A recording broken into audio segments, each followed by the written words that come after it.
लोकसभा चुनाव हो चुके हैं और लोकसभा चुनाव के परिणाम 4 जून को आने वाले हैं। सत्ता किसकी बनेगी, कौन सत्ताधारी रहेगा, ये तो 4 जून को पता चलेगा। मगर इससे पहले मैं बताना चाहूँगा कि युवा मोर्चा भारतीय जनता पार्टी का एक ऐसा मोर्चा जो कि दिन रात मेहनत करके अपनी अथक मेहनत के ज़रिए पार्टी को सींचता है, मगर उनके साथ उस तरीके का अन्याय होता है। कह सकते हैं कि रात दिन मेहनत करने के बाद भी कार्यकर्ता को क्या मिलता है, कुछ नहीं। वो इंतज़ार करता है कि मैंने पार्टी को बनाया है, पार्टी के लिए मेहनत की है, घर परिवार को छोड़कर लगातार पार्टी के कार्य में सक्रिय हो जाता है।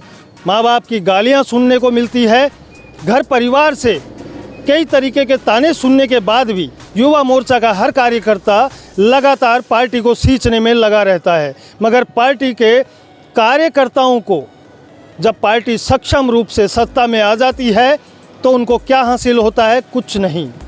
अब मैं बात करना चाहूँगा युवा मोर्चा की, कहीं न कहीं परेशान है। वो क्यों है मैं बताना चाहूँगा। सत्ता में आए 4 महीने से ऊपर हो गए भारतीय जनता पार्टी को।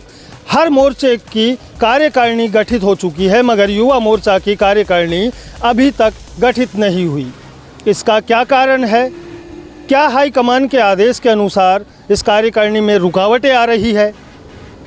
क्यों अंकित चैची गुर्जर जो कि युवा मोर्चा के प्रदेश अध्यक्ष है, कार्यकारिणी को गठित नहीं कर पा रहे? हमने जब बात करी तो कोई बोलने को तैयार नहीं, मगर कहीं न कहीं दुखी बहुत है।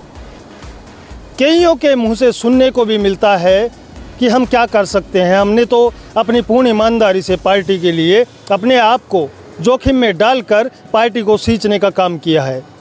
और हमें आस भी रहती है कि हमारी पार्टी, जब भारतीय जनता पार्टी सत्ता में आती है तो हमें विश्वास होता है कि हमें कहीं न कहीं मौका मिलेगा, मगर उनको सिवाय निराशा के कुछ हाथ नहीं लगता। अब देखना यह होगा कि भारतीय जनता पार्टी के प्रदेश अध्यक्ष सीपी जोशी, जो कि एक कर्मठशील नेता भी हैं और प्रदेश अध्यक्ष भी, जिनके आते ही भारतीय जनता पार्टी में जिस प्रकार से एक षड्यंत्र चल रहा था, आपसी मतभेद चल रहे थे, वो कहीं न कहीं मतभेद मिट चुके हैं। मगर अब बात करें युवा मोर्चा के कार्यकारिणी की या कहें किसान मोर्चा के कार्यकारिणी की, तो मगर पूर्ण रूप से कई कार्यकारिणी अभी तक गठित नहीं हुई है।